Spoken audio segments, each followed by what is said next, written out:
والصلاة والسلام على سید الانبیاء والمرسلین اما بعد فاعوذ باللہ من الشیطان الرجیم بسم اللہ الرحمن الرحیم۔ الحمدللہ الہادی پروگرام میں مختلف موضوعات پر کلام کرتے ہوئے اب ہم جس موضوع پر ہیں وہ نکاح ہے، اور اس سے متعلقات جو بھی ہوتے ہیں وہ انشاءاللہ آگے مزید آئیں گے کہ مطلب ایک تو نکاح کی تفصیل پوری، پھر اس کے بعد نکاح کے اندر مہر بھی ہوتا ہے، اس کی تفصیل، اس کے بارے میں کیا قرآن مجید ارشاد فرماتا ہے، کن صورتوں میں مہر ہے، کن صورتوں میں مہر نہیں ہے بلکہ صرف ایک جوڑا دینا ہوتا ہے، اور کن صورتوں میں نصف مہر بن جاتا ہے۔ مہر مثل کسے کہتے ہیں، مہر مسمى کسے کہتے ہیں، مہر مؤجل کیا ہے، مہر معجل کیا ہے، یہ سب انشاءاللہ قرآن پاک کی آیات کی روشنی میں تفصیل سے عرض کیا جائے گا۔ اس کے بعد پھر ایک ناخوشگوار چیز جس کو طلاق سے تعبیر کرتے ہیں، لیکن بہرحال ہم تو شرعی احکام کے اعتبار سے اس کو ڈسکس کریں گے، تو جتنی پھر طلاق سے متعلقہ آیات کریمہ ہیں وہ آپ کی خدمت میں عرض کریں گے، اور اس کے بعد عدت کا معاملہ ہوگا۔ پھر یہ کہ میاں بیوی میں کس طرح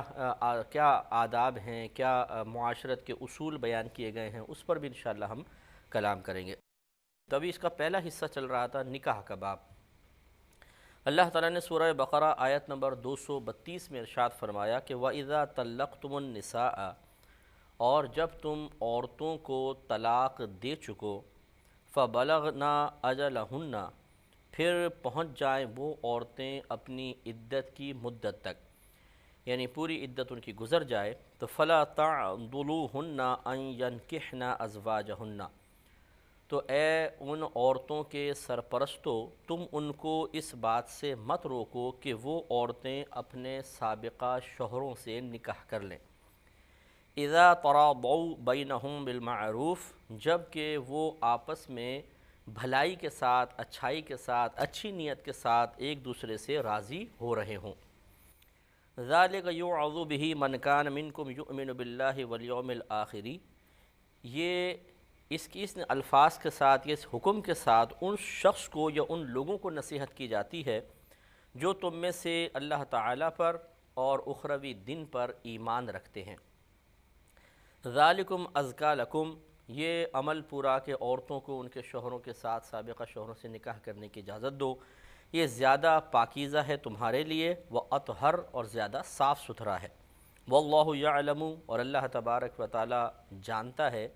وَأَنْتُمْ لَا تَعْلَمُونَ، اور تم مستقبل کے احوال کو نہیں جانتے ہو۔ تو سورہ بقرہ کی آیت نمبر 232 اللہ تعالیٰ نے ارشاد میں یہ پوری بات بیان فرمائی ہے۔ یہ اب اس کی تھوڑی وضاحت دیکھیں کہ وَإِذَا طَلَّقْتُمُ النِّسَاءَ، اور اے شوہرو جب تم بیویوں کو طلاقیں دے دو، اس سے مراد دو طلاقیں ہیں، ایک طلاق یا دو طلاق، کیونکہ 3 طلاق کے بعد پھر اس شوہر سے دوبارہ اس طریقے سے رجوع نہیں ہو سکتا کہ جیسے اس قرآن میں بیان کیا گیا کہ اگر یہ دونوں آپس میں باہم رضامند ہو جائیں تو پھر یہ ان کو سابقہ شوہروں کے سے شادی کرنے سے مت روکو۔ تو یہ بظاہر ایسا لگتا ہے کیونکہ مطلقاً کلام ہے، تو ایسا لگ رہا ہے کہ شاید 3 طلاقوں کے بعد بھی یہ ایسا ہو سکتا ہوگا، لیکن ایسا نہیں ہے، بلکہ اس میں یہاں جو حکم بیان کیا جا رہا ہے وہ 1 طلاق کے بعد کا ہے یا 2 طلاق کے بعد کا ہے، کیونکہ اگر شوہر نے 3 طلاقیں دے دی ہوں تو اس کا حکم علیحدہ آ رہا ہے، وہ انشاءاللہ میں طلاق کے باب میں بھی وضاحت سے عرض کر دوں گا، لیکن یہاں دیکھ لیں کہ اس میں سورہ بقرہ آیت نمبر 30 میں اللہ تعالیٰ فرماتا ہے کہ فَإِن طَلَّقَهَا، پھر اگر شوہر اپنی بیوی کو تیسری طلاق دے دے، فَلَا تَحِلُّ لَهُ مِن بَعْدُ، تو یہ عورت اس شخص کے لیے اس کے بعد حلال نہ ہوگی، حَتَّى تَنْكِحَ زَوْجًا غَيْرَهُ، یہاں تک کہ یہ عورت اس پہلے والے شوہر کے علاوہ کسی شخص سے نکاح نہ کر لے۔ تو معلوم یہ ہوا کہ 3 طلاق کا حکم علیحدہ ہے، اور اگر 1 یا 2 طلاقیں دی ہوں اس کے بعد رجوع کا حکم علیحدہ ہے۔ تو اب خلاصہ کلام یہ ہوا کہ اگر شوہر نے 1 طلاق دی ہو مثال کے طور پر اور بیوی کو چھوڑ دیا حتیٰ کہ اس کی عدت پوری گزر گئی، یا 2 طلاقیں دی ہوں اور رجوع نہیں کیا حتیٰ کہ عورت کی عدت گزر گئی، تو 1 طلاق یا 2 طلاق کے بعد چونکہ شوہر کے پاس 1 طلاق کا اختیار تھا، لیکن یہاں صورتحال یہ ہوئی کہ اس نے دوران عدت رجوع نہیں کیا حتیٰ کہ عدت پوری گزر گئی، تو اب نکاح کے بغیر یہ ایک دوسرے سے نہیں مل سکتے ہیں، ان کی رجعت نہیں ہو سکتی ہے، دوبارہ ملاپ نہیں ہو سکتا ہے،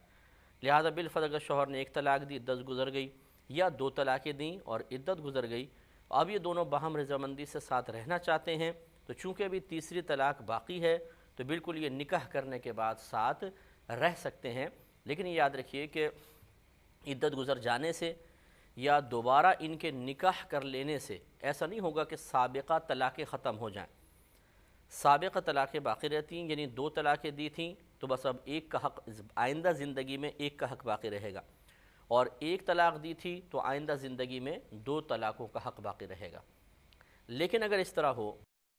کہ شوہر نے ایک طلاق دی، عورت نے عدت گزاری اور پھر شخص کے علاوہ کسی اور شخص سے نکاح کر لیا، اب اس نے مثلا طلاق وغیرہ دی، اس کی عدت گزاری، پھر پہلے شوہر کے پاس آئی، حالانکہ ایک طلاق کے بعد تو کوئی حلالہ کی ضرورت تو نہیں تھی، لیکن یوں فرض کر لیں کہ عورت نے اس کے پاس نہ آنا چاہا، اس نے کسی اور شخص سے نکاح کر لیا، پھر اس نے طلاق دے دی، اب یہ پہلے شوہر کے پاس آئی، یا اس نے دو طلاقیں دیں، اسی طرح عدت گزری، کسی شخص سے اس نے نکاح کیا اور پھر اس نے طلاق دی، پھر یہ پہلے شوہر کے پاس آئی ہے، تو یاد رکھیں کہ جب عورت تین طلاقیں نہ ہوئی ہوں،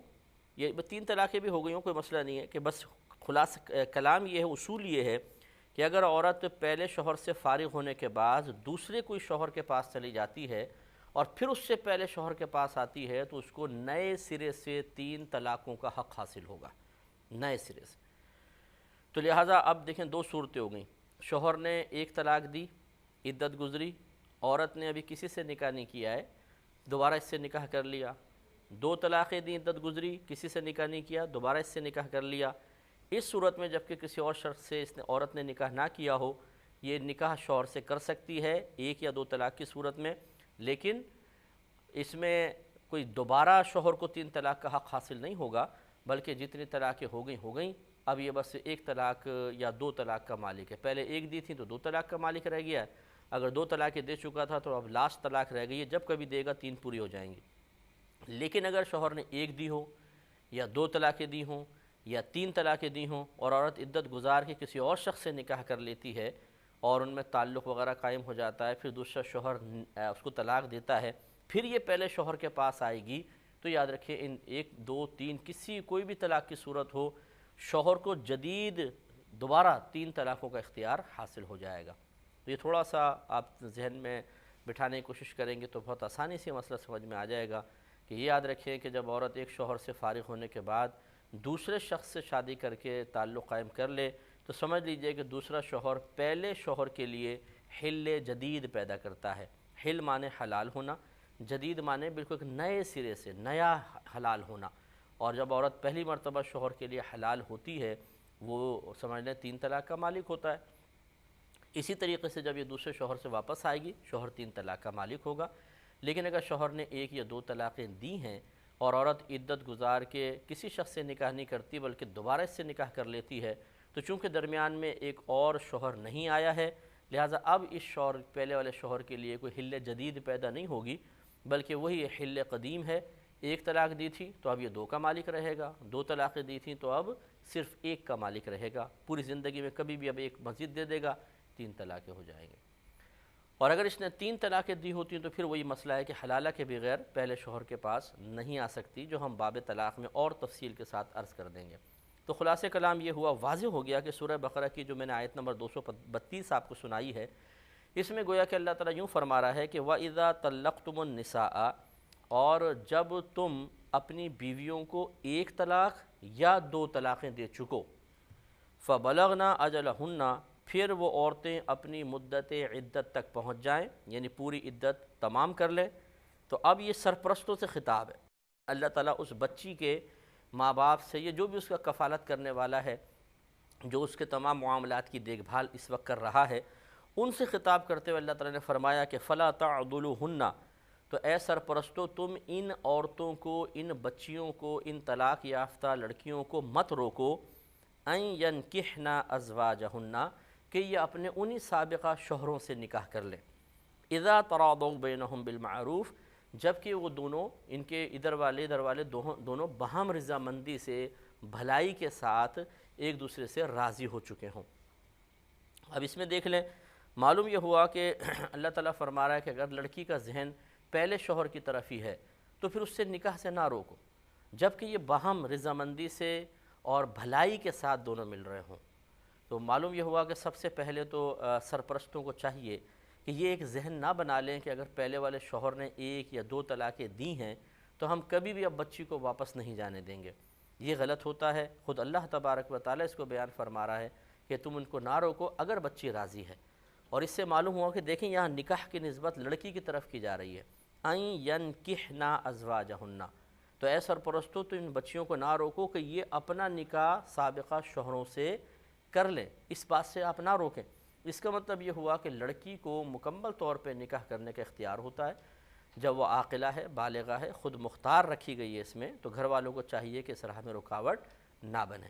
اب مسئلہ چونکہ یہ ہوتا ہے کہ بچی وہاں سے طلاق دیتا ہے شوہر، ظلم بھی ہوتا ہے، بعض اوقات زیادتی ہوتی ہے، یا بعض اوقات لڑکیوں کا ہی اپنا قصور ہوتا ہے، بہرحال کچھ بھی ہے، جب وہ اس طرف آ جاتی ہیں تو اب وہ مکمل طور پہ اپنے ڈیپینڈنٹ ہو جاتی ہیں، اپنے والدین پر ڈیپینڈ کرنے لگ جاتی ہیں، والدین ہی سب لڑائی جھگڑے میں بھی آگے آگے رہتے ہیں، لے جانے میں بھی آگے رہتے ہیں۔ تو چنانچہ اب شوہر یہاں سے نادم ہے اور اپنی غلطیوں پہ شرمندہ ہے اور اسے افسوس ہو رہا ہے کہ میں نے ایسا کیوں کیا تھا، اور وہاں لڑکی پچھتا رہی ہے کہ ہم نے ایسا کیوں کر لیا۔ اب یہ دونوں ملنا چاہتے ہیں، لیکن اس طرف لڑکے کے والدین اور رشتہ دار اور اس طرف لڑکی کے والدین اور رشتہ دار ظالم سماج بن کے درمیان میں آ جاتے ہیں کہ خبردار ملنے نہیں دیں گے تم دونوں کو۔ اب اگر بچی کہے جی ملنے دیں تو والدین کہتے ہیں تیرا دماغ خراب ہے، تمہاری وجہ سے تو اتنا ہم نے جھگڑا کیا، فساد کیا اور یہ کیا۔ اور اسی طرح لڑکے کے والدین وغیرہ کہتے ہیں کہ یہ کیا تم نے ڈرامہ کر رکھا ہے، پہلے تم نے اتنا اس کو یہ کیا، طلاق دے دی، وہ چلی گئی، اب تم دوبارہ مجنون بن رہے ہو۔ اس طریقے سے انہیں ملنے نہیں دیا جاتا، حالانکہ اللہ تبارک و تعالیٰ ارشاد فرما رہا ہے کہ ان کو نہ روکو، ان کو آپس میں نکاح کرنے دو۔ کیوں اللہ تعالیٰ نے ایسا فرمایا اس کا جواب خود آیات میں آگے ہے، وہ میں عرض کرتا ہوں۔ لیکن ایک کنڈیشن اللہ تعالیٰ نے لگائی، اذا تراضوا بینہم بالمعروف، جبکہ یہ دونوں پارٹیز جو ہیں وہ باہم رضامندی سے بھلائی کے ساتھ ایک دوسرے سے راضی ہو جائیں، بھلائی کے ساتھ۔ ایسا نہ ہو کہ شوہر اسی طرح سابقہ اکڑا بیٹھا ہے، دھمکیاں دے رہا ہے، اور بچی والے کہیں لڑکی کو کہ نہیں چلو بھئی تم یار تھوڑا بہت، وہ ذرا اس میں تھوڑی سی ہلکی سی بھی لچک نظر آئی لیکن اکڑا ہوا ہے، یہ نہیں ہوگا، یہ نہیں ہوگا، اس شرط پہ واپس لے کے جاؤں گا، اس شرط پر، اور اس میں خود بچی کے گھر والے یہ محسوس کر رہے ہیں کہ بچی کے ساتھ نازیبا سلوک کرے گا، غلط حرکتیں کرے گا، یعنی بعد میں بھی تنگ کرے گا، تو پھر نہ بھیجیں، کیونکہ پھر یہ جانا مسئلہ پیدا کرے گا۔ اسی طرح بچیوں کو بھی چاہیے کہ وہ پہلے لڑائی جھگڑا کر لیتی ہیں، طلاق ہو جاتی ہے، اور پھر ان کو پچھتاوا ہوتا ہے، ندامت ہوتی ہے، اور پھر ہوتا یہ ہے کہ وہ جن حالات میں پہلے تھیں وہ بہت اچھے حالات تھے لیکن اس کا ان کو اندازہ نہیں تھا، اندازہ ہوتا ہے دور ہونے کے بعد، اور اب انہیں یقین ہوتا ہے بچیوں کو کہ اب ہم واپس جائیں گی تو نہ وہ سابقہ عزت ہوگی، نہ وہ وقار ہوگا، بلکہ اس سے بدترین شاید ہم سے سلوک ہو، لیکن وہ مجبور ہوتی ہیں بعض اوقات جانے پر، اس لیے کہ یہاں پر گھر والوں پر بوجھ بن جانا، جبکہ ایک آدھ بچہ بھی ہو ساتھ میں، 2-3 بچے ہوں بالفرض تو اور پرابلم، پھر کچھ بھائی بہن ہوتے ہیں جن کی شادیاں ہو چکی ہوتی ہیں، ان کی فیملیز ہوتی ہیں، تو اب لڑکی کا طلاق یافتہ ہو کر واپس آتی ہے تو یہ جو ایسے تو عورتیں کہتی ہیں نا عورتوں کے حقوق کے بارے میں، جنگ کرنا چاہتی ہیں، فائٹ کرنا چاہتی ہیں، لیکن سب سے بڑی دشمن بھی ایک دوسرے کی خود ہی ہیں، ایک دوسرے کی ٹانگیں کھینچنے والی، بال پکڑ کے نوچنے والی، اور تانوں کے ذریعے اور طنزوں کے ذریعے دوسرے کے دل کو چھلنی کرنے والی، یہ ایک دوسرے کی بہت پکی دشمن ہے۔ جب جوش چڑھتا ہے تو بہنیں یاد آ جاتی ہیں کہ نہیں جی ہم خواتین کے حقوق کے لیے لڑیں گی، اور ان کو ذرا وہ کوئی اپنا ایسا مسئلہ سامنے آئے، ذاتی مفادات ہوں اور مسائل ہوں، تو پھر یہ ایک دوسرے کی عزتیں ختم کرنے میں بھی ذرہ برابر عار محسوس نہیں کرتی ہیں۔ تو پھر ہوتا یہ ہے کہ وہ بھابیاں جو ہیں وہ بھائیوں کو بہکاتی ہیں، یہ کہاں سے آ کر بیٹھ گئی یہاں پر، اس کا خرچہ کون اٹھائے گا، یقیناً تم ہی اٹھاؤ گے، ہمارا پہلے گزارا نہیں ہوتا، یہ ہے وہ ہے۔ جب اس طرح کے تانے لڑکی سنتی ہے تو پھر وہ اسی ماحول میں جانے کے لیے تیار ہو جاتی ہے۔ تو یہ تو ہوتا ہے کہ اگر وہ خود لڑکی تیار ہے اس تکلیف کو برداشت کرنے کے لیے تو بہرحال وہ جا سکتی ہے، کوئی ناجائز تو نہیں ہے، لیکن اگر ایسا نہیں ہے تو پھر اللہ تعالیٰ نے قید یہی لگائی کہ پہلے دونوں باہم رضامندی پیدا کریں، اپنی سابقہ اغلاط پر ہر ایک فریق نگاہ ڈالے، یہ نہیں کہ اس نے ایسا کیا اس نے ایسا کیا، بہتر یہ ہوتا ہے کہ غور یہ کیا جائے کہ میں نے کیسا کیا۔ یہی ہماری میجر مسٹیک ہے کہ ہم دوسرے پہ انگلیاں اٹھا رہے ہوتے ہیں، شوہر بیوی پہ انگلیاں اٹھا رہا ہوتا ہے، بیوی ٹوٹل شوہر پہ انگلی اٹھا رہی ہوتی ہے، اور ان میں بعض اوقات تو اتنی قابلیت اور صلاحیت ہی نہیں ہوتی کہ خود اپنے قصوروں پر نگاہ رکھ سکیں کہ مسٹیک کہاں ہوئی تھی، کس سے ہوئی تھی، اور کون مطلب بڑی غلطی کیے ہوئے ہے اور کس نے چھوٹی غلطی کی تھی، کہاں پہ ہمیں نظر انداز کرنا چاہیے تھا اور کہاں پہ گرفت واقعی صحیح تھی. اس چیز کی تمیز نہیں ہوتی ہے اور نتیجہ نکلتا ہے کہ تباہی ہو جاتی ہے. تو دونوں اپنے اپنے طور پہ غور کریں کس کی غلطی تھی کس کی نہیں، پھر اس کا اعتراف کریں ایک دوسرے کے سامنے، پھر فراغ دلی کے ساتھ ایک دوسرے کو معاف کریں. یہ فون پہ بھی بات ہو سکتی ہے کہ والدین ان لڑکا لڑکی میاں بیوی کو فون پہ گفتگو کرا دیں، اگرچہ ان کی طلاق ہو چکی ہے، عدت گزر گئی ہے، یہ ایک اجنبی ہو گئے ایک دوسرے کے لیے، لیکن شریعت اجازت دیتی ہے کہ اگر یہ فون پر ایک دوسرے سے گفتگو کرنا چاہیں، اس قسم کی جو باہم رضامندی والی گفتگو کر سکتے ہیں، تو لڑکی کو اجازت دی جائے وہ بات کرے، لڑکے کو اجازت دی جائے وہ بات کرے. اور یہ نہیں کہ اس میں ساری غلطی یاد دلانا شروع کر دیں. اب تمہیں یقین آ گیا ہوگا میں تم سے کتنا پیار کرتا تھا اور تمہارا کتنا خیال رکھتا تھا اور تم نے کتنا مجھے تنگ کیا تھا، یاد کرو فلاں وقت، یاد کرو فلاں وقت. وہ بھی بھڑک گئیں بہن جی بھی، تم یاد کرو تم نے کیا کہا تھا، تم نے ایسی بات کیوں کہی تھی، لیجیے پھر جھگڑا شروع ہو گیا. تو جب ملاپ کرنا ہوتا ہے تو پھر پرانی باتوں کو یاد کر کے ایک دوسرے کی غلطیوں کا اعتراف کروانے کی ضرورت نہیں ہوتی ہے، بلکہ اپنی غلطی کا اعتراف کر لیں. اور جب کبھی بعد میں ملیں تو خوشگوار کوئی موڈ ہو تو چلیں کسی کے ساتھ ایک دوسرے کے سامنے ذکر کر دیں آپ نے ایسا کیا تھا، آپ نے ایسا کیا تھا. لیکن جب مل رہے ہوں تو پھر اس قسم کی خطرناک سچویشن بنا لینا کہ مائل ہوتا ہوا دل بھی ایک دم متنفر ہو کے پیچھے ہٹ جائے، یہ کوئی سمجھداری کی بات نہیں ہے. تو خلاصہ کلام یہ ہے کہ اگر یہ لڑکا لڑکی دونوں باہم رضامندی سے ایک دوسرے کے پاس آنا چاہیں ایک طلاق کے بعد یا دو طلاق کے بعد، تو والدین کو چاہیے کہ حتی الامکان ان کو ملنے دیا جائے، روکے نہیں. ہاں یہ ضرور دیکھ لیں کہ واقعی ان دونوں کے دل مائل ہونے چاہیے، یہ نہیں کہ ظاہری طور پہ کرنا ہوں، کیونکہ پھر یہ ہوگا کہ اگر صرف ظاہری طور پہ کیا یا دنیا کے تانوں سے بچنے کے لیے یا کوئی ذاتی مفادات مقصود تھے تو پھر 3 دن بعد پھر بینڈ بج رہا ہوگا اور پھر لڑکی اپنے گھر واپس آ رہی ہوگی. ایسا نہیں ہونا چاہیے. اس لیے اس قسم کی جب سیپریشن ہو جائے تو دونوں کو تھوڑے عرصے سوچنا چاہیے ٹھنڈے دل کے ساتھ، 1 مہینہ یعنی عدت گزرنے کے بعد 1 مہینہ 2 مہینہ 3 مہینہ سوچ لیں اچھی طریقے سے کہ کہاں کہاں لڑکی سوچے کہ مجھ سے غلطی ہوئی تھی، مرد سوچے مجھ سے کہاں غلطی ہوئی تھی.